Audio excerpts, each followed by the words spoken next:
Good morning, Gator Nation, and welcome to the In All Kinds of Weather Forecast 2022 Florida Gator football season preview.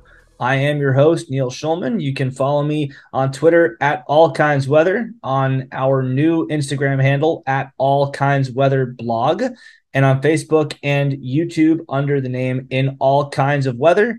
I am joined by my two co-hosts today, Chris Yanes at Mr. Crispitz on Twitter, Dustin Smith at IAKOW Dustin on Twitter. And we are joined by the one and only Chris Doering today, the former Florida wide receiver from 1992 through 1995, a three-time SEC champion, national runner-up in 95, the architect of one of the greatest plays in Gator football history, simply known by its name. Doering's got a touchdown, which was the sentence that Mick Hubert uttered to describe it at the moment.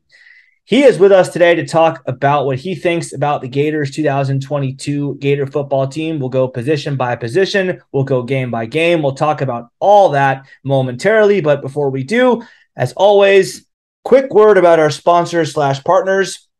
We are proudly partnered with the Gator Good Foundation, the nonprofit organization that works to send an underprivileged Gator fan to the swamp. For those of you that are new listeners, the Gator Good Foundation collects donations from fans and uses them to bring someone to his or her first ever Florida Gator football game. We pay for flights, rental cars, hotels, game tickets, gear, swag, food, and just generally make sure that they have the swamp experience of a lifetime. We have closed our applications for this year. We're down to a couple of finalists. But if you believe that you or someone you know is worthy of the honor for next season, please email us gatorgoodfoundation@gmail.com. As always, donations are very much appreciated. So to donate to our cause, please go to our website, gatorgoodfoundation.com, and click on the donate button if you are able to do so. Second, we are proudly sponsored by Stingray Branding.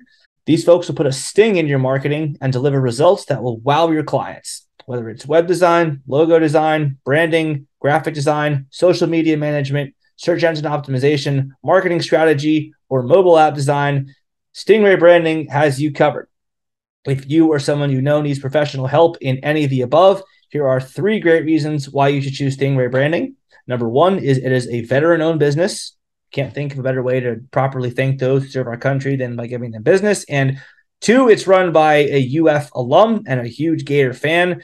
And 3, I can personally vouch for them as they produced the new In All Kinds of Weather logo, the new Gator Collective website, the new Gator Good Foundation website, and they've got plenty more Gator-related stuff coming on the horizon. So they do great work, and they're owned by a U.S. veteran who happens to be a UF alum and diehard Gator fan, and that I can personally vouch for, having been working with them on a variety of projects in the recent past. So go to stingraybranding.com to check out their services and rates if you need help in anything digital marketing related. And before we get going, shout out to Gator tennis star Ben Shelton, or now former Gator tennis star Ben Shelton, 2021 team national champ. He clinched that title with his win at fifth singles against Baylor. 2022 individual national champion. And after his success in Cincinnati, he has decided to go pro. We're going to miss him with the Gators, but objectively, this does feel like the right decision. He would be turning away hundreds of thousands of dollars if he decided to come back to the University of Florida for another season. So the right move for him is to go pro. We'll see him at the U.S. Open next week. The draw actually comes out tomorrow, the day after this podcast is released. So if you want to cheer on a Gator great, check out the U.S. Open tennis tournament main draw, men's singles. You will see Ben in action either Monday or Tuesday of next week.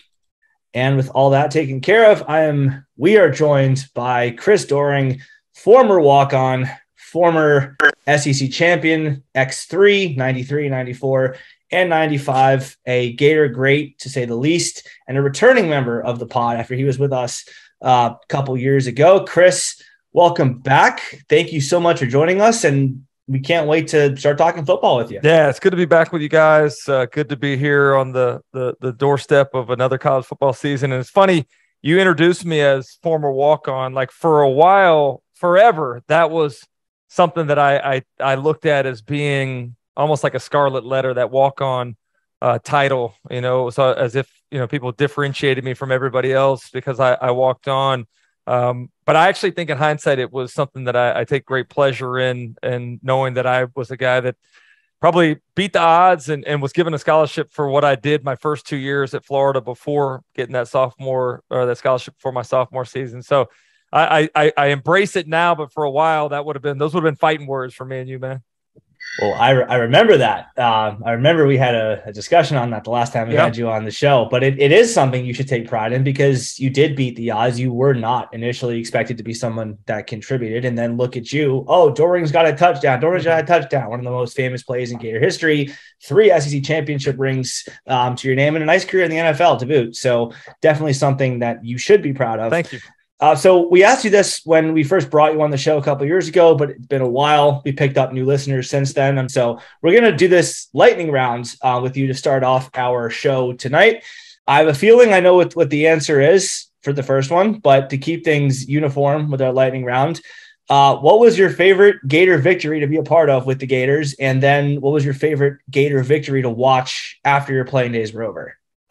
Yeah, I think there's a couple that come to mind. I think obviously the Kentucky game, September 11th, 1993, hard to believe that'll be 30 years next September, but that's one that certainly was personally very satisfying and put me on the map.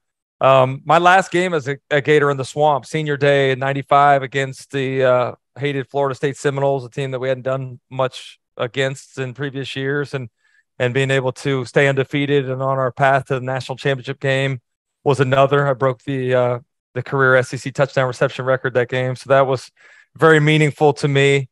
But I honestly believe, going up between the hedges too, man, there were very few Florida Gator players in the history of this program that have ever played Georgia in Jacksonville, in Gainesville, and in Athens. And I got a chance to be one of those few that did. And for us to put 52 on them there, to catch 3 touchdowns in the first half, to basically clear out Sanford Stadium of all the red and black by halftime was pretty fulfilling as well. So super quick, because this was a topic of discussion in media days. What is your take on the future location spot of Florida, Georgia? Should it be moved? Should it be in Jacksonville, Atlanta? Yeah. What do you think? I don't think there's anybody that can speak to it as well as I can, at least from the Florida perspective, having played in all 3 places. So the game belongs in Jacksonville. What makes it so special is the orange and blue, the red and black, the people that show up that don't even have tickets just to hang out for the weekend, the moniker, the largest outdoor cocktail party. I mean, the fact that they have a Hall of Fame just for that game indicates just how special it is over there. So I think you lose some of that.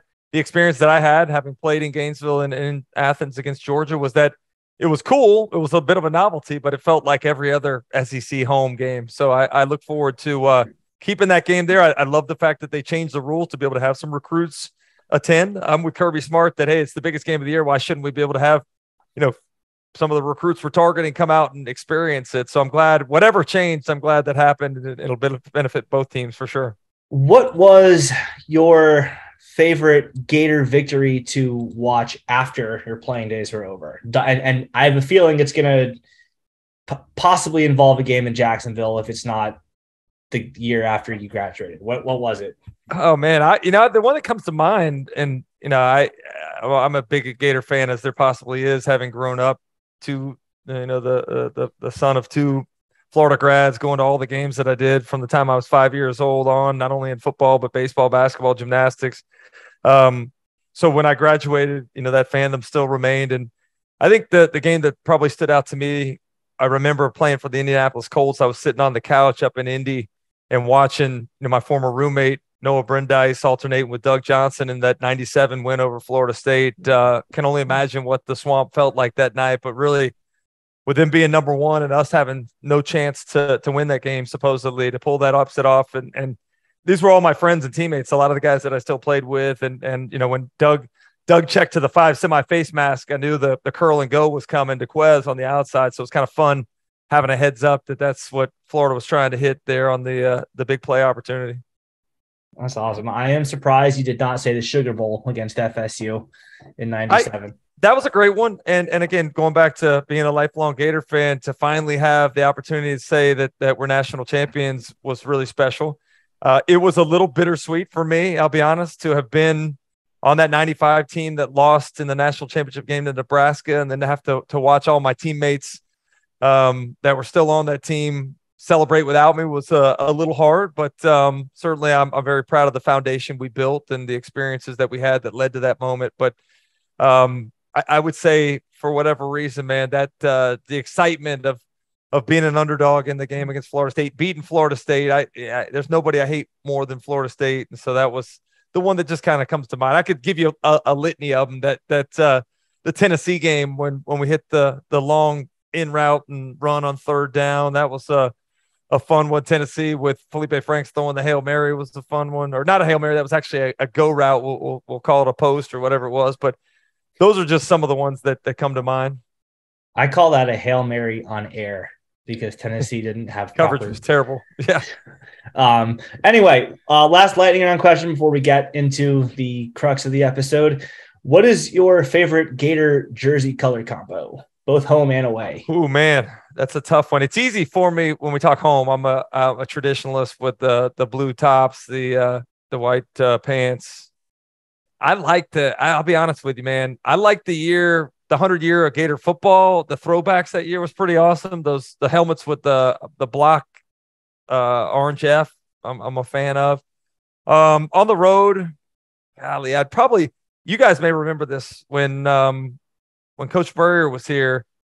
We'd wear a combination. If it didn't go well on the road, we'd scrap that and go to a different one. So we played in a number of different combos, but I think the white on white was probably my favorite. That was one that kind of stood out. That's the one I was wearing that night we played against Kentucky when I made that catch. So maybe that's why I'm biased towards that, perhaps. All right, Chris. So kind of switching gears a little bit now, taking a look at the program. Over the last couple of years, Florida's definitely had their fair share of ups and downs, right? But last year, I think a lot of us were still surprised of the season that we had, 6-6, regular season, bowl loss to UCF. Kind of just quickly looking back at it, what do you think went wrong for the team last year?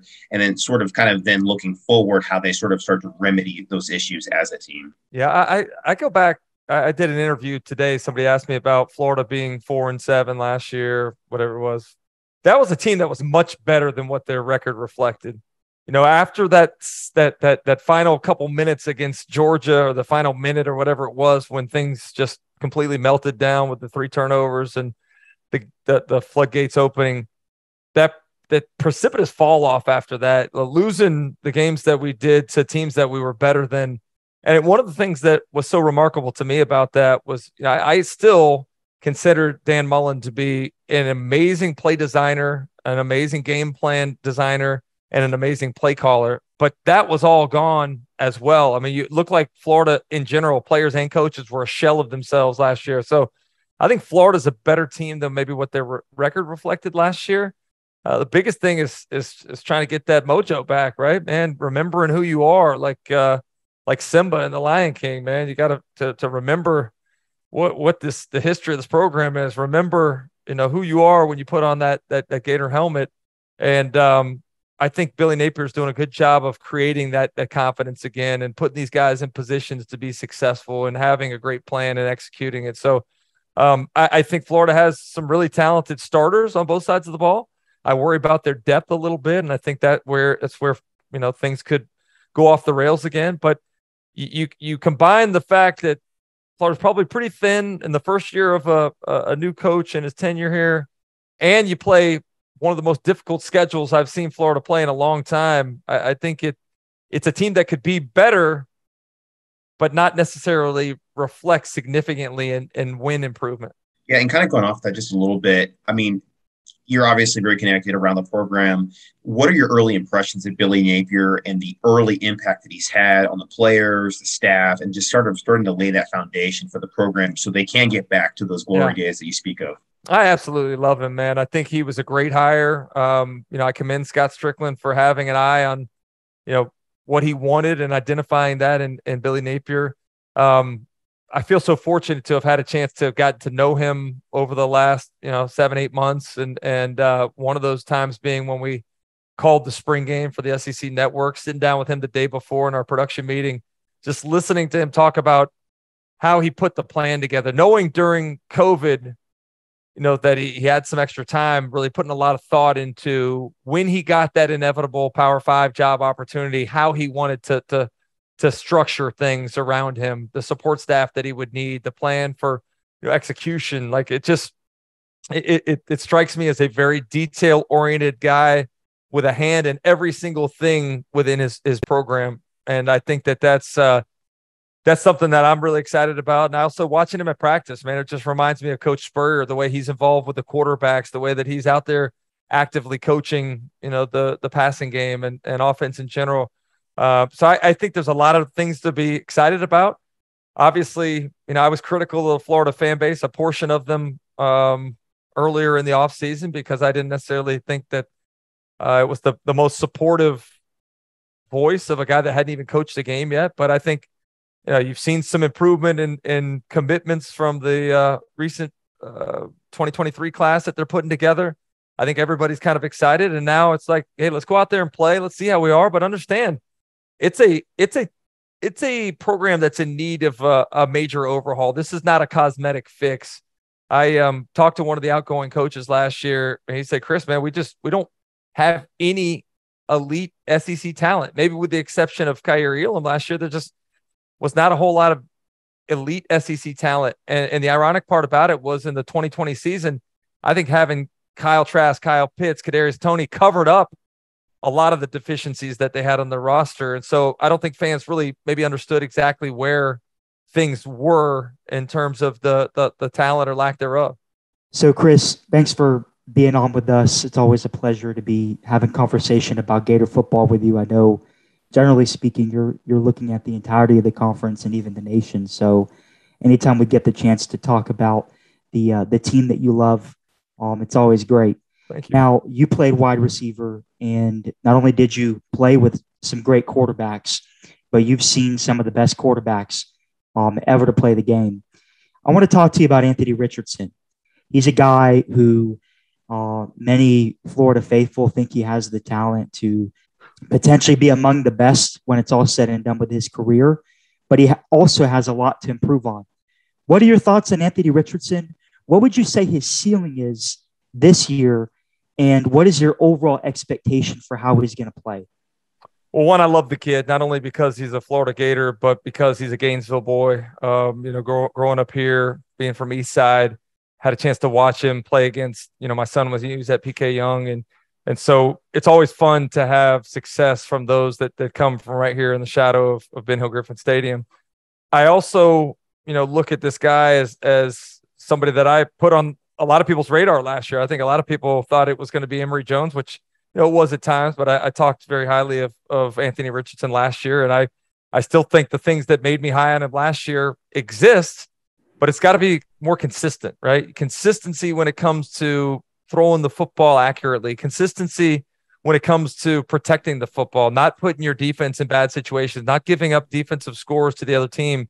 And then consistency being in the lineup. Like, this is a guy that's been pretty fragile last year. And so this team is only going to go as far as Anthony Richardson takes them. And I think we're even more worried now and exposed with Jack Miller being out. Like, if something happens with Anthony Richardson, Florida's in a tough spot. So, it's going to be a unique balance, knowing that Billy Napier wants to run with the quarterback, needs to run with the quarterback. Anthony Richardson needs to run to be effective, but also protecting him. So he's going to have, some really good awareness and decision-making when it comes to getting what you can, falling forward, stepping out of bounds, sliding, doing whatever you can to avoid the extra wear and tear that, he certainly took last year.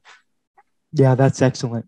So something specifically that I want to ask you about in regards to Anthony Richardson. I know you've seen a ton of film on him. What do you think of his ball placement? I know that's a super critical part of the game of football for a quarterback, is getting the ball in the right spot. Again, it goes back to inconsistency, really. He's got a hell of an arm. I go back to that USF game last year, made some great throws on some deep balls, and then at times you'll see him miss the ordinary throws. Having been at practice a number of times this spring and then in fall camp, you see him make the great plays, and then you also see him miss some easier throws. You got to eliminate the incompletions on the easy throws. It's too hard to be successful when you're shooting yourself in the foot, so you have to be able to win the ones you should win and then win some 50-50 balls, but you can't afford incompletions on throws that are there. I also think the thing I want to see from him is knowing where to go with the football. A lot of offenses in this day and age, I feel like I played in one of the most advanced offenses in college football history. I think a lot of what you see today stems back from what Coach Spurrier was doing in the 80s at Duke and 90s here at Florida, spreading things out, 4 and 5 wide receivers, being able to throw the football as much as we did. But the thing was great about our offense was the quarterback is seeing what the defense is doing, taking his steps, and knows exactly where to go with the football. And we worked so much on timing. Everything was about precision when it came to route running and having that time up with the correlation of the quarterback steps. I'd like to see more offenses, and this is not just Florida, but in general, have more of those aspects. I loved watching Mac Jones at Alabama. The offense that they utilized there reminded me a lot of what we did at Florida. I'd love to see quarterbacks knowing where to go with the football, taking their steps, and delivering it on time and accurately. Yeah, and Chris, kind of going off that comment there about the offenses, Billy Napier certainly has this philosophy. A lot of coaches do the run to open the pass, but he sort of has the opposite philosophy where sometimes it's the pass to open the run. How do you think the offense is going to look for Florida in year one and the years going forward? He certainly has a different caliber of athlete at Florida compared to what he was working with at the University of Louisiana. What are your thoughts on what the offense might look like? Yeah, I mean, I'm actually interested to see that too. You see so much of it in practice, but what do they really boil the offense down to? And I think, going back to something Billy Napier said recently to the media is that we have to have Anthony Richardson running the football. The quarterbacks, you look historically, he has the quarterbacks involved in the run game. Today in college football, you have to be able to run. You have to be able to even up the box, right? You have to. Football is not that difficult, right? It's Coach Spurrier used to talk about it.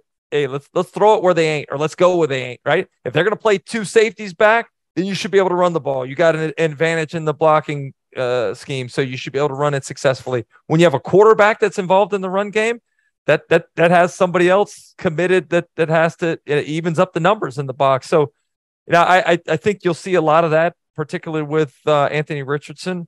But Florida's got to be more explosive in the passing game. Last year was difficult to watch, and I'm excited about the news of Ricky Pearsall. I haven't had a chance to see him because he's been hurt in a couple practices that I was there, but provides a little bit of a contrast in style from what some of the other guys present. But they just got to be more consistent as well. I mean, it's a situation where you look at Justin Shorter, like this guy has the body, he shows flashes of it, but disappears at times. When you're that big and physical and gifted, it's got to be all the time. And I think this might be the year that we see, a guy like Justin Shorter break out and be the guy that kind of they labeled him as being a 5-star coming out of high school. So, I mean, we just talked about opening up the run with the pass, or opening up the pass with the run, et cetera. And I think Chris, our Chris, made a good point in that Florida has a different level of athlete than he had at Louisiana. I mean, not taking nothing away from Levi or Montrell at Louisiana. I mean, we have Montrell and we have Osiris Torrance now, but just pound for pound, there wasn't really the caliber of athlete that Florida has now at its disposal. So I don't know if that changes what he wants to do. Just because we saw tape of what he did at Louisiana, I don't think necessarily means a whole lot in terms of what we can expect him to do at Florida with a different level of personnel. Yeah, any good coach is going to cater to the strengths of his team, right? If you got a quarterback that can run well, then you need to put him in a position to do that. But I think I would agree to some degree with you. I mean, you would think that the talent is better, but I thought, talking with Katie Turner, talking with some of those folks that were in Louisiana Lafayette there, that they were able to identify some pretty good players that may have gotten overlooked or may have got, late bloomers or whatever. And fact of the matter is that Florida has probably, two of their best offensive linemen were playing in Lafayette last year. Probably one of the best playmakers and running back was playing at Lafayette last year. So there's still some work to be done, I think, in terms of athleticism. But I'm with you. I think it's all about finding where you can create an advantage and putting players in positions to be successful based upon their skill sets. So one place that I do think Florida is going to have an advantage at, where they did not have an advantage last couple of years, or if they did, they just chose not to use it, is in the running game, because they have an offensive line now with O'Cyrus Torrence. We assume Ethan White will be good. We assume Richard Garage will take a step forward. And we have 3 backs that have varying degrees of promise for different reasons. Naquan Wright is the guy with experience at Florida. Montreal Johnson's the guy with experience under Napier. And Lorenzo Lingard is the ridiculously talented 5-star. And ETN, by the way, is turning some heads too. So Florida's got the pieces to have a good running game, but I'm curious as to what you think it'll look like in year 1 with Anthony Richardson at quarterback and knowing what he can do throwing the ball. In terms of their balanced run to pass, or are you talking in terms of the balanced run to pass? Yes. And in terms of, do you think that the run is more used to set the pass up, or do you think the other way is true? Oh, man. Which will Florida utilize more heavily, do you think? I mean, it's funny because I think you go back and look at our years when I was at Florida. Everybody thought we were all about throwing the football, but it was actually pretty close to 50-50 in terms of run pass. I would say that we probably set up the run with the pass. And I would imagine that Florida's going to want to throw the ball, but I just don't know how much. Like, I watched some practices where it didn't look as good as it probably should. So, I mean, how much did they improve by the time they kick it off against Utah? What do you feel confident in as a play caller? What have you seen that leads you to believe that you can lean on something as an offensive foundation? So I would say I don't believe that Florida was as good on the offensive line, maybe as the numbers indicated last year, yards per carry or the number of sacks that they gave up. They've got to get better on the offensive line. I think we'll talk about the defensive line, but Florida is deficient in the depth of talent on the offensive and defensive lines that you need to have to be a top tier team in the SEC. They've got to get better on both lines of scrimmage. And, some of that comes when you have a quarterback that can run the way that Anthony Richardson can. That certainly helps out the offensive line a good bit too. So some of those numbers I think may have been a little skewed because of his running ability too. So, Chris, you played wide receiver. I know we mentioned that already. The wide receiver group, and I'll even add in the tight end group, is filled with guys that have potential, but a lot of it has been unproven. Now, there's been debate amongst national pundits, as well as Florida fans, on how well Mullen was able to utilize some of the younger guys. For whatever reason, we haven't seen the potential that we all were hoping for. Guys like Justin Shorter, former 5-star. Guys like Xavier Henderson, high 4-star. Tell us about the wide receiver group. Tell us who you expect to rise to the occasion this year, and give us an X factor player in that group. Yeah, I'm excited to watch. Justin Shorter, as I mentioned earlier. I think he's a guy. You look at all the stories from the offseason, the time that he put in, the dedication. What he's shown us in terms of flashes at times. I think he could be a real difference maker. I've watched Xavier Henderson make big plays. He had a big catch in the. We were there Friday for the former player barbecue, and had a big touchdown catch down the sideline on a go route. So we've seen him make plays, and he's certainly experienced. I talked to him a little bit after practice about his hunger to break through and be that next level guy. So I'm excited about him. Trent Whittemore, another Gator guy here in Gainesville that I think he and I have a lot of similarities in terms of our upbringing and what we feel about playing at the University of Florida. He's a guy that I think needs to stay healthy and needs to be able to be in the lineup and he showed flashes of great consistency. But I think Pearsall is the guy that I'm the most excited about. I think there's been a lot of criticism about Florida previously in the old staff recruiting a lot of similar body type, stylistic receivers. And so I think one of the things that made Kadarius Toney so great in this lineup was he was different, man. He was sudden. He was quick. He had, the ability to put his foot in the ground and change directions. Pearsall, from all reports, has been kind of that guy in the slot, quick, able to get in and out of breaks. So he's a guy that I think, with as much as you maybe pump the brakes being from another conference and not playing in this SEC competition, I do think that he's a guy that probably, based upon all reports of people that have seen him in practice, could really be that X factor that you were talking about. Real quick, I want to ask you about the tight end group. Keon Zipper is a guy who has been tabbed since he got recruited to Florida as somebody who would be that next Kyle Pitts. Unfortunately, we haven't seen that. Tell me what you think from all that you've seen, looking at camp and everything. Tell me what you think about Zipper, and besides Zipper, who else do you think will be stepping up in the tight end group?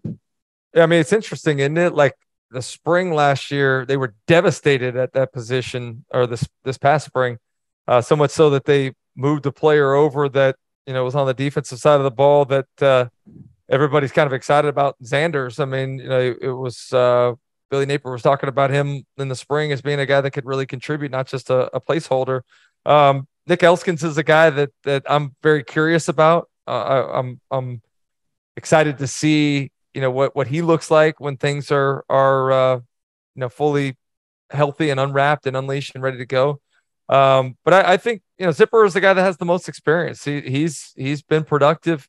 He's had moments of being a guy that's made big plays in big games. And so I think you lean on those guys, but I don't see a guy like I look at Georgia, and I know that's kind of the exception to the rule, but having a Brock Bowers type guy, we had that guy in Kyle Pitts. I don't see a guy that's that same X factor right now, but that's kind of the whether you're talking about college or professional football, that's where the real matchup issue comes in. When you have an athletic tight end that can not only put his hand on the ground and block really well, but can line up out wide, can create matchup issues with his size against corners or matchup issues if you put a safety or linebacker on him. I'd like to see somebody either develop into that or find a guy that we can recruit in the future to kind of fill that need at that position. Yeah, that's awesome. And I want to say this. We're not going to have another Kyle Pitts. He was a generational talent. So, but we certainly hope to have that type of production somehow, some way. But, I agree with you that you're not going to have another Kyle Pitts. He was amazing, the highest tight end ever drafted in the NFL draft. But you look around the league, you look around college football, you're seeing a lot more guys that are athletic at that position. You're seeing a lot more guys that come out of high school.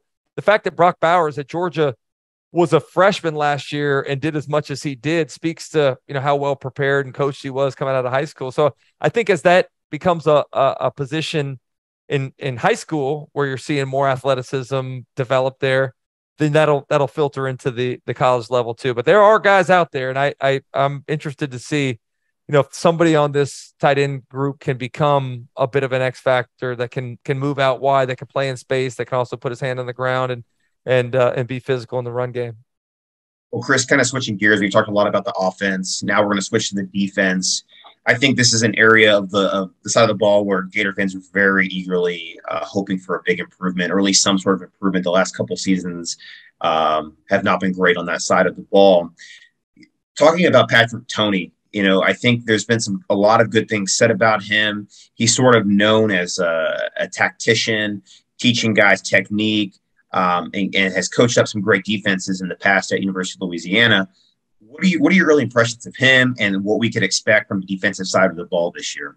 Well, full disclosure, this is a guy that I got to know when he got to town, that I like, that I consider a friend. And so I think very highly of him, and listening to some of his peers talk about the type of football mind that he has, watching some of his stuff that, he's provided me with. I'm very excited about what he's going to bring. I think Coach Napier did a great job of really blending in different types of coaches. You got Mike P back here, so having a Gator on the staff Corey Raymond, a great player in this league, great recruiter. You got some guys that are maybe a little more intellectual on the staff. So I just, not that players aren't, but it's not always, it's not always the flashy names necessarily. It's about putting together, a staff that can complement one another. I look at this staff as one, and being headed up on the defensive side by Patrick Toney, that has a really good pedigree for success and development. And I'm hopeful that not only does that potential come to fruition with Patrick Toney, but that we're able to keep him around for a long time. Because sometimes you see these guys that are on these accelerated tracks do great, and then they're off getting their own gig. So I'm hopeful for our own selfish sake that he's around for a while. But if he's as good as everybody's saying he is, then I would imagine he's going to continue on that upward trajectory onto his own program someday soon. Yeah, I've seen a few different fan bases clamoring for him as their next head coach because they're already fed up with their current one. So, I mean, I imagine if he is what we say he's going to be, then we will have to be searching for a new DC soon. But I guess that's a good problem.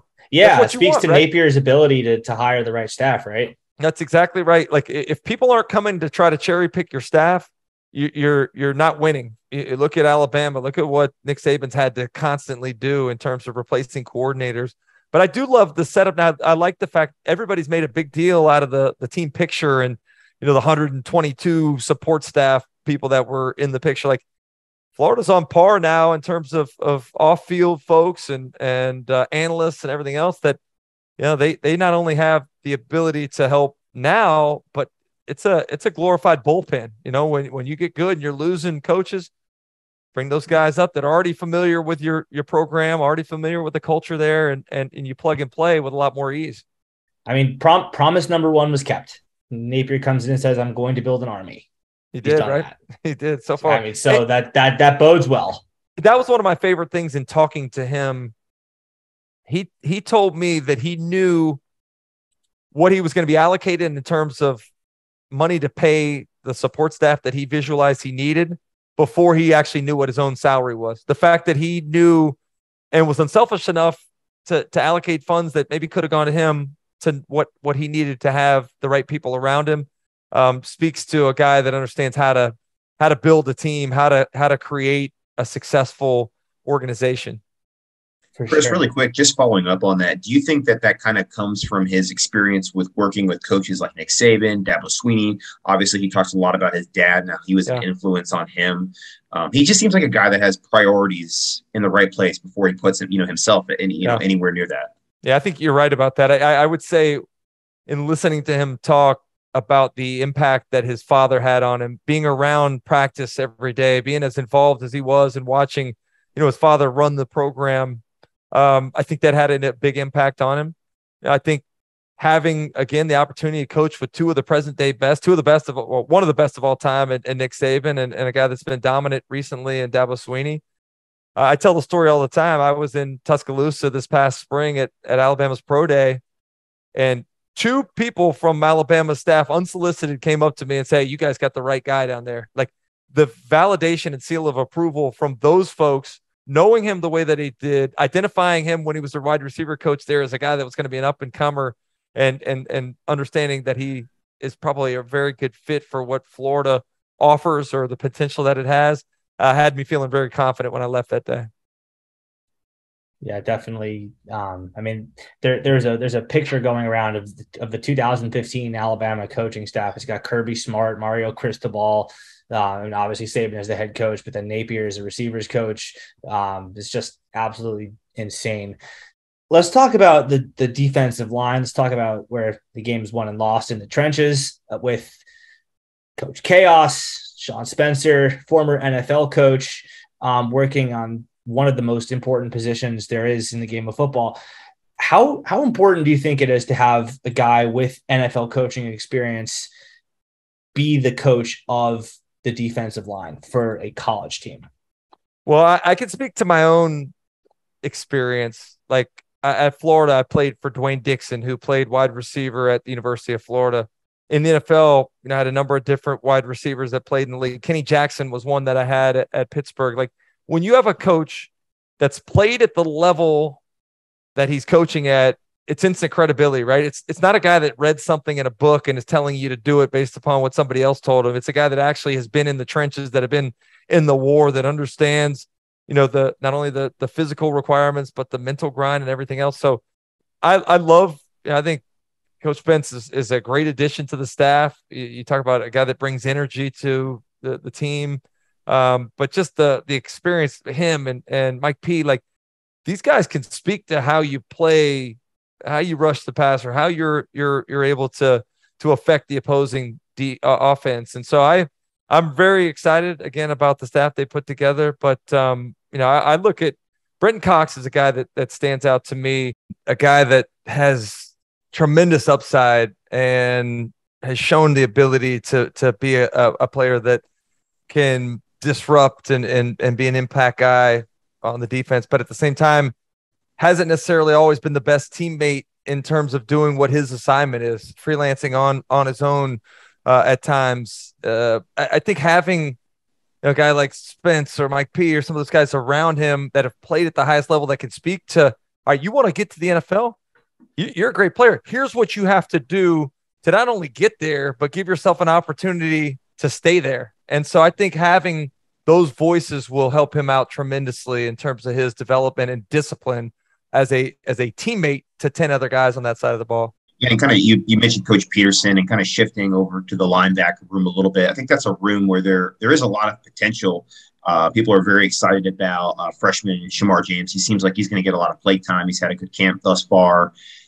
What kind of impact do you think Coach Peterson, Coach Bateman are going to have on that room? And what do you think we're going to see from the linebackers, potentially maybe a couple of players that might stand out to you? I think first and foremost, going and getting Mike Peterson was one of the most impactful things that Billy Napier could have done. I called South Carolina's opener last year, and having a chance to sit down with Shane Beamer, he pointed out unsolicited what a great coach Mike Peterson is, how good he has been for that, not only defense, but team in general. Having a former Gator on the staff that was there during the height of the success, I think is of the utmost importance. And let's not forget, Mike Peterson is an amazing dude, just a great guy. Forget about the type of player he was. Forget about the coach he was. He's a guy I'm happy and proud to call a friend to this day. So that was a huge hire, a huge get there. And, again, I go back to the resume and what that does to get a guy's attention. You want to play, what do you play, 14 years in the NFL at the linebacker position or something like that? It's just unheard of. So I'm very excited about the fact that he's back.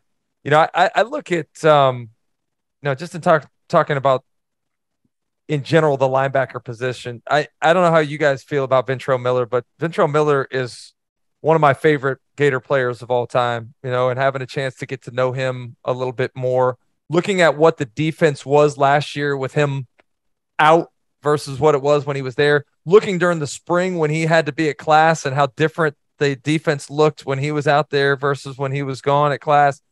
He is a real, not only big leader in terms of production, but a voice in that locker room. And I give him a lot of credit for, being around the team last year after he got hurt, making sure he was trying to help develop some of those young guys, coming back for another season. And just, I hope he has one of those years that we look back and say, amongst the Gator great years, that he did the right thing. He got the payoff for going through some of the hard times. Yeah, I mean, there was definitely a marked difference. I think it was the USF game when he got hurt last year. And I just remember thinking at the time what a huge loss that was, because he really was then and is now, I think, the quarterback of that defense. He is the leader in that room. So, I mean, it was very evident that there was a huge drop off on that defensive play once he went down last year with that injury. Yeah, I'm excited too about Amari Burney. I remember hearing the former staff talk about him, a couple years back, the versatility and athleticism, the way that they're able to use him in so many different ways. Fifth-year guy in the program. So he's another one that I know he's been injured on and off here during fall camp, but certainly one that I'm excited about seeing. And Derek Wingo's another one that I'm intrigued by. Just seeing him at practice, seeing him make some plays. I watched him in the spring make some ridiculous plays in a goal line drill. How consistent can he be? How much can he take a step forward and play in more significant minutes? Those are some of the guys that just off the top of my head, practices that I've seen and people that I've talked to that I'm kind of intrigued by this year. What about Dewan Black? I know that he's a guy that was kind of a fan favorite. He had to work his way into the program through the JUCO route. A lot of respect for him, and getting there. Do you think he's a guy that we could see this year have some moments? I hope so. I mean, you talk about athleticism off the chart. I mean, everybody speaks to the skill that he has. I love the desire, the fact that it was a hard route to get here. Where after signing, well, what year was that? 2019 or whatever it was that he signed here, and having, like you said, to go the JUCO route. In my experience, sometimes it's hard for JUCO players to ever really achieve the level of success that you hope for. But I hope he's one that can certainly beat the odds as it comes to that kind of history. Yeah, switching over to the secondary. Florida has been known at different points over the last 20 years as DBU. And though that's waned over the last few years, Florida has still produced the likes of CJ Henderson, Kyer Elam, and even a guy that to this day, unfortunately, the fan base still abhors, Marco Wilson. He still got in the NFL. So Florida's continued to produce NFL talent from that defensive back group. Unfortunately, overall, we haven't been as successful as we expect Florida to be. Fast forward to this year with Coach Billy Napier bringing on the one and only Corey Raymond to coach corners. And I mean, we've already heard you talk about him. Patrick Toney appears to be one of the premier up and coming defensive minds in college football. Tell me what you think about, first off, those two coaches in terms of coaching the defensive back unit. But is Florida about to return as DBU, or is it too early to say that? Well, two things. First and foremost, I want to go back to something you said. Anybody that's in this fan base that doesn't appreciate what Marco Wilson did for the majority of his career, you look at one mistake he made in the heat of a battle. I know it was a costly mistake, but Marco Wilson was a great Gator, and I hope people understand, what he did and the contribution coming back from an injury that he had, and being a productive player. But in terms of DBU, we got one of the main reasons that LSU was in that argument for being DBU, right? I mean, we get Corey Raymond. I saw him yesterday, man. I told him how much I appreciated the fact that he was wearing the orange and blue now. I mean, it's a huge get. So I not only because of what he does in terms of coaching the position, but his recruiting ability and certainly the voice that he has is one that commands respect. So I'm excited about that. The combination of he and Patrick Toney in the secondary. Yeah, I think not that Florida. You said something about getting back to it. I'm with you. You look at the players that Florida's continued to put into the National Football League. Florida has had really good secondary play, and I'm sorry, they've had really secondary play has not always been consistent, but corner play I think has been pretty good. And if I go back, if there's criticism, I think what was that 2020 when they were hitting all those deep balls against us. All of those deep balls came because we couldn't generate pass rush. A lot of what you see in the secondary that's been an issue is because of the issues that you have on the defensive line, the inability to create pressure on an opposing quarterback without having to blitz. Like those are things that may manifest themselves in terms of big plays given up, but it starts with the defensive line. So Florida has got to get better on the defensive line. They've got to get better in terms of penetration against the run. They've got to be better in terms of rushing the passer without having to blitz, and give those guys in the secondary a little help. But I truly believe that the combination of scheme and development from these coaches is going to help all of those 11 guys on that side of the ball. But really, I think we should see a significant improvement in the overall production of the secondary over the last couple of years. I would agree with you on that point, except for the Texas A&M game in 2020. That was definitely a data point against secondary. I mean, you have the famous play of Caleb Chapman kind of mossing Marco Wilson on that play.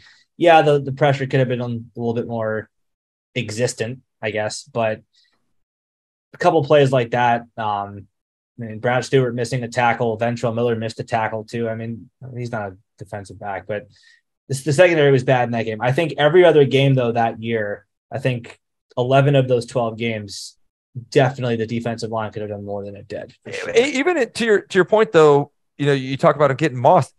Guys in great position, right?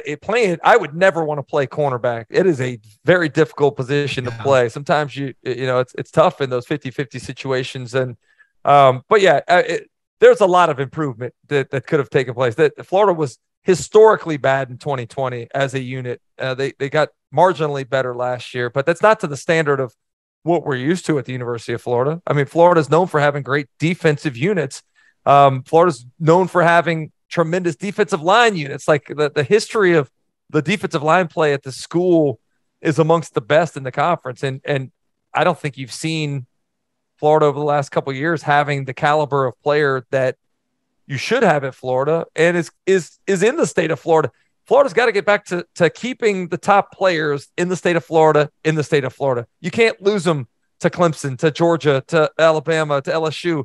I think that's where you're going to see some significant improvement. And already in the 2023 class that's coming together, there is a focus on defensive line and getting, some of the top recruits at that position here. So there's only so much you can do. I think you can develop players at other positions, but you can't create big, huge, athletic men like you need to play defensive line position in the SEC.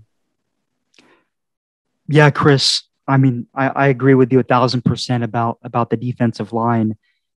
I mean, the entire field is important to cover nowadays with how wide open the pass game has gotten. And to your point, that pretty much all started with the fun and gun with Steve Spurrier and what you and the guys were able to do. And I want to quickly ask about the safeties. So not only are safeties important, as we all know, in terms of stopping the pass, but also in terms of stopping the run. Now, obviously, you need a defensive line that can stop the run. But if you look at that LSU game, a big reason why Florida lost that game is the counter. And yeah, you got to stop the counter before it gets past the line of scrimmage. But our safeties were routinely out of position. And a game that should have been 10 yards tops became a 20, 30, 40. And in many cases, that amazing running back, Price, I believe that was his name. Ty Davis Price. Mm-hmm. Took it to the house. I want to hear your breakdown on the safety position. And what do you think about Trey Dean returning? I like Trey. I mean, I feel like Trey has been. It seems like he's been around forever. But in terms of what do you have? Did he have? I want to say he led the team in tackles last year, I believe. And that's not always a good thing. But I'm interested to see how they align and utilize those guys nowadays in college and professional football. When you're as multiple as defenses are, and you're playing in a lot of nickel situations, the guy that's playing that nickel spot has to be an amazing tackler. You're asking that guy to set the edge a lot of times in the run game. You're asking, that guy to defend the bubble, which is a glorified run. So there's a lot that falls on the shoulders of the safeties in any defense. But I feel good about the ability to coach those guys up better. You go back and look at Missouri was miserable last year in run defense. You go back and look at the number of big gains they gave up. It's because their safety never cleaned any of those things up. And to your point, that's kind of what you were talking about in that LSU game. It's like, hey, the safety's job is to be the eraser when the other 10 guys, one of those guys breaks things down. So I think just in talking with Patrick Toney during the spring, he talked about, hey, we want to get guys lined up correctly, and we want to get guys playing their assignments and playing fast. It's really not all that difficult. No, I think, this was a team that at some points last year looked like they had lost their mojo completely. And I think that this staff has done a good job to this point in time of re-injecting some of the confidence that they may have lost. That's awesome. Now, super quick before we really switch gears, I know that that Neil has in mind a segment where we're going to talk about predicting the season. Vic Hubert, a guy that made famous the Doring's got a touchdown call. He's now moved on to retirement. Real quick, tell us about Mick. Tell us about your relationship with him and what he's meant to Florida football. Well, I'm still waiting on my present for making him famous. I mean, without that play. Now, I think it's cool for me because he and I think we ascended into being more recognizable amongst the Gator fan base on that same night in Kentucky. And so, I love his contribution to this program. I love his longevity. We're going to miss the oh my call. We're going to miss that familiar voice. But Sean Kelly is the guy that I'm really excited about, having had a chance to know him a little bit in the past and spend some time with him since he's been here in Gainesville. I think he's a guy that is going to find his own little niche here. And you listen to the people that were in charge of replacing Mick Hubert. It's not an easy job to fill, but they were pretty adamant about the guy they wanted to go get. And for that reason, I'm excited about him, and I'm excited about a guy that wants to be in this job and knowing how important the voice of the Gators is to this fan base. So nobody will ever be Mick Hubert, and I certainly wish him well in retirement, but I think we got a good one with Sean Kelly going forward. Yeah, that's awesome. And to think that in some way you're living on that legacy. I mean, you've called some Florida spring games as well as other matchups, and I think you it's called exciting. Wait a minute, no. You called the game against Louisiana of all teams where we had to block the punt. That's funny. And right before the block punt, you were saying perhaps Florida's going to come after him and try to get a block after the clock had run all the way down inside of from like 55 to 15, and Florida didn't use a timeout. And you said, well, perhaps they're going to try to get a block and get the ball back. And before you know it, block punt, Jelani Jenkins takes it into the end zone. That's a good memory right there. Yeah, I was in the booth at that time. I'm trying to remember what year that was. It was 2012. Wow. Yeah, it was before I started doing the studio stuff. So you're right. This is my 8th season in the studio now. But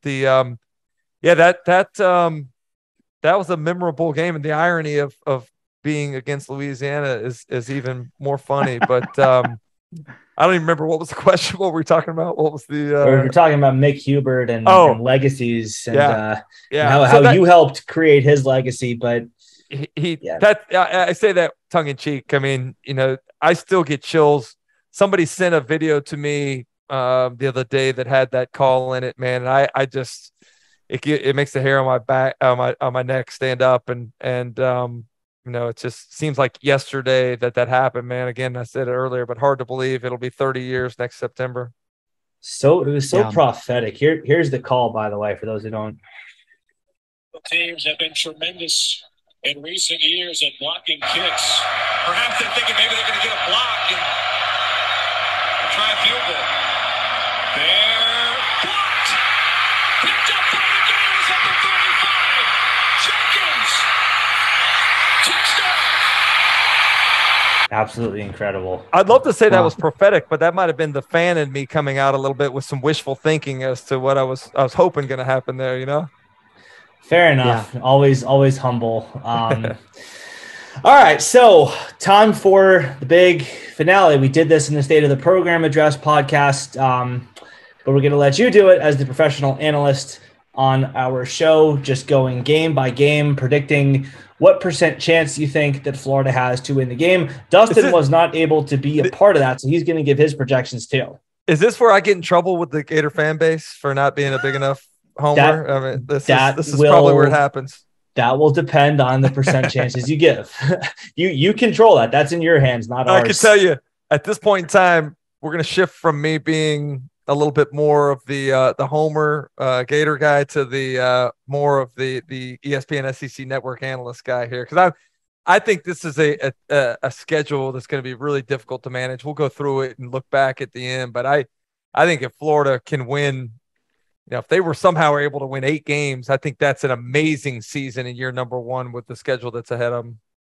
Well, let's see what we've got here. So game 1, Utah in the Swamp to start the Billy Napier era. Next Saturday night, what do you think?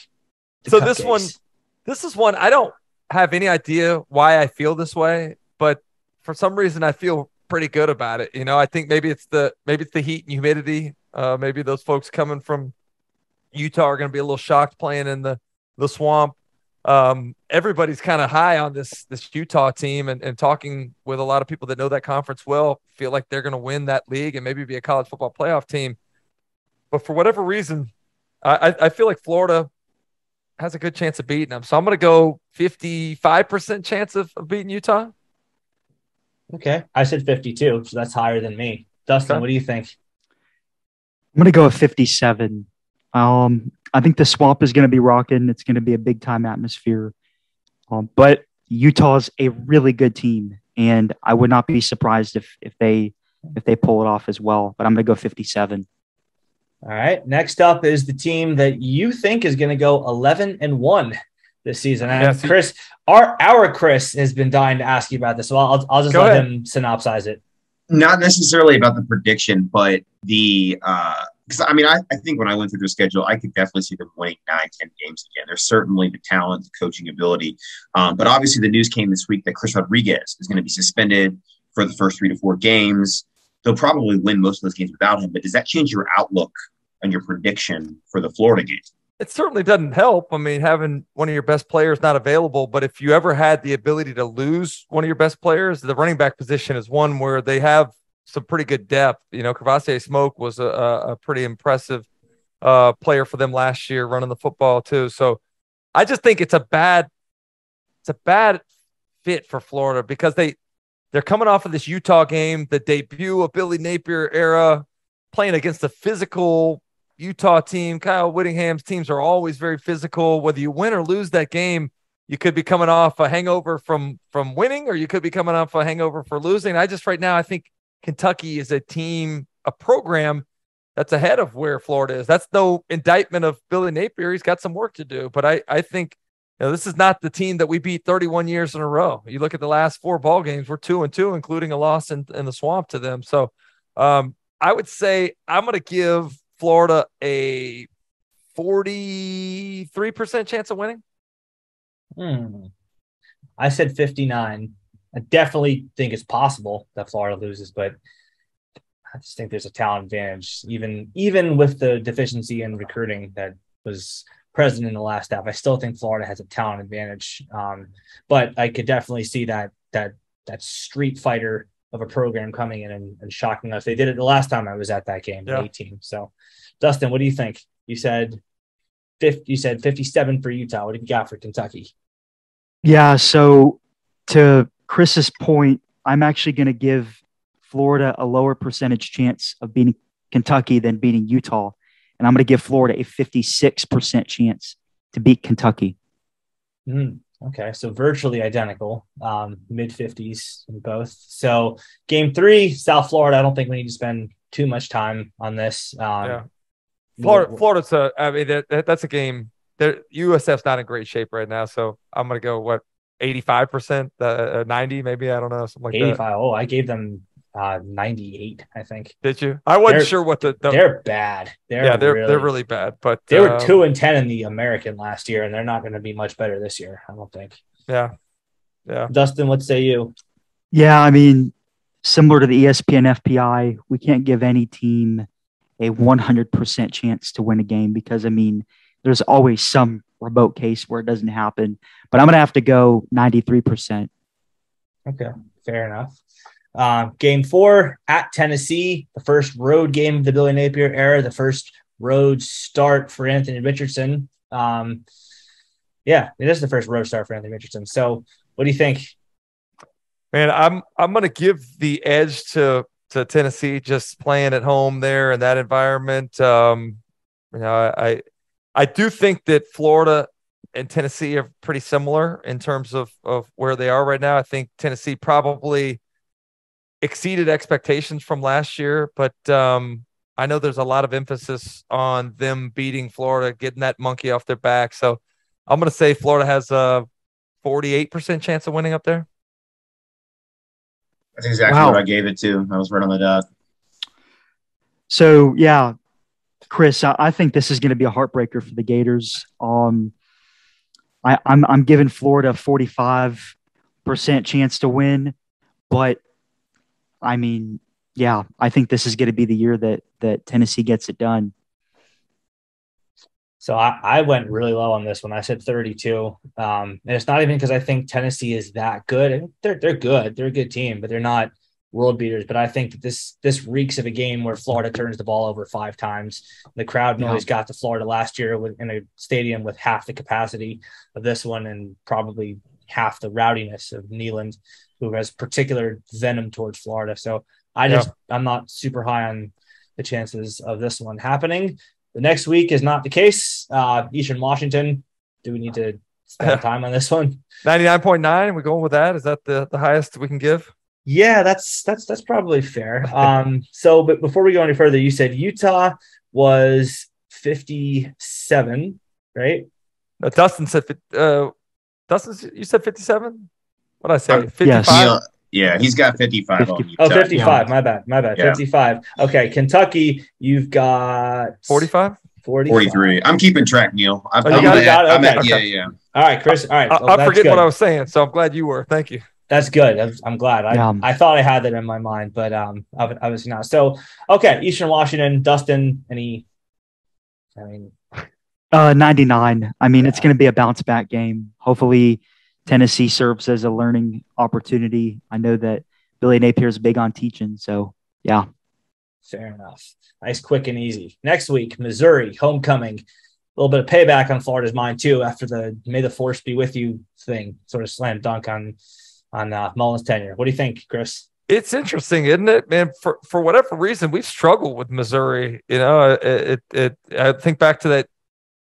What game was it where, I mean, we completely outgained them, but turned it over, and I think they have like a kickoff return for a touchdown, an interception return for a touchdown. Yeah, I would say I think Florida should win that game. I'm going to say 62%. I went much higher than that. I said 83, I think. Dustin, what do you think? Yeah, so the ESPN FPI gives Florida around a 78% chance to win. So I'm going to go a little bit above that. Orange and blue glasses, I guess, but I'm going to go with 83%. Gotta beat Missouri. We have to. Yeah, we're pretty much through the IMG curse. We got some IMG guys. We got to break the Missouri curse pronto. I've had enough of them. I've had enough of their fans. I've had enough of their coach. I'm sick of them. So, all right, that's halfway through the season. We got another set of Tigers coming to Gainesville the week after. LSU, Brian Kelly, first year for him as well. What do we think, Chris? Man, it's another tough one. I think LSU is going to be better than you look at what Vegas has the win total at. I think it's 6.5. I like the over for them. I think he's going to do a good job of taking the athletes that he's inherited, preparing that locker room, and I could see them winning, 9 games this year. I do think it's going to be a tough task in the swamp, so I'm going to give Florida the edge. I'm going to say, Florida maybe 58% chance of winning. Yeah, I mean, LSU is always a game that Florida seems to struggle in. I mean, 2020, we go to that game. Florida should have blew them off the field. Didn't happen. So until Florida comes into an LSU game and actually performs the way that they should, the highest percentage I'm ever going to give Florida is 51%. I'm picking the dub, but that's my call, and I'm going to stick to it. You guys are higher than me. I said 41. I actually think LSU is going to win that. Wow. Yeah, I mean, I think they have too much talent in the trenches for Florida right now. But we'll see. 41% is not guaranteeing a loss by any means. So next game might be, though, Georgia. What do you think? Yeah, I definitely don't feel good about that right now. I think Georgia, even though they lose so much on their defense, they've recruited really well. Those guys are going to be developed by the time they head to Jacksonville, and I give Florida maybe a 22% chance of winning. It's higher than me. I said 18. Yeah, Georgia's loaded. We spoke about tight ends earlier. They have arguably the best tight end group in the country. I'm going to go 15%. I think that's essentially an auto L for Florida. If Florida beats them, it's going to be near miraculous. 15%. The only thing I will say is that 5 lost Florida teams do have a history of ruining their season in Jacksonville. So even if Florida comes into that game at that's true 4-4, and last year they were competitive with them. The score didn't look it, but it wasn't like Florida was completely outclassed. But the first 27 minutes, what it was, a 3-0 or what, down to the last, and then they didn't score again until the final 2 minutes of the game. But yeah, I mean, well, no, they got a field goal, but yeah, I don't think it's going to be very likely. But week after that, another very difficult test on the road at Texas A&M. What do we think? Man, I don't feel good about that game at all. Maybe it's harking back to the loss last time we went there in 2020, but I'm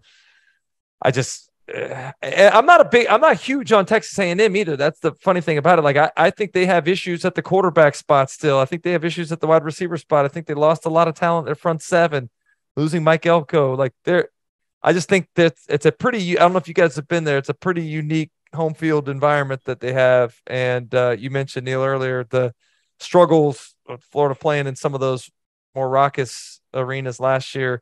I think that's going to be a raucous one for sure. So I'm going to say Florida has 32% chance of winning there.